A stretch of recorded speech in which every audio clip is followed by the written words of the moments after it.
like to take this time to welcome you to the Balm of Gilead Global Ministries. My name is Pastor Michael Hash. I'm the senior pastor and founder of this church. And I'm going to share with you today my favorite passage of scripture in the Bible. It comes from Psalm chapter 127, verses number 1 and 2. And it says, "Except the Lord build the house, they labor in vain that build it. Except the Lord keep the city, the watchman waketh but in vain. It is vain for you to rise up early, sit up late, and eat the bread of sorrows, for so he giveth his beloved sleep."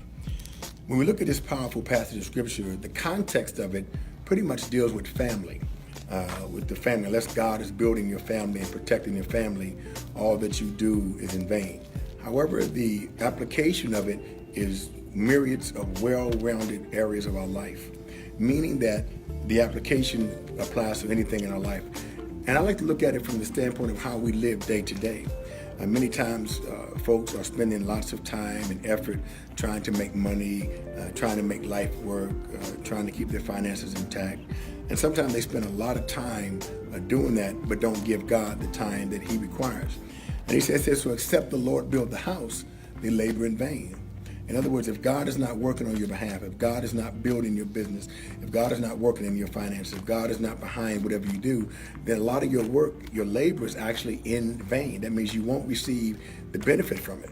He said, even except the Lord keep the city, the watchman lays awake but in vain, meaning that you can have all kind of locks on your doors, you can have all kind of magic jacks on your car, and unless God is protecting your place, someone will still break in. So he wants us to have full reliance upon him, totally in every area of our life. He wants us to fully rely on him. Except the Lord build the house, we labor in vain.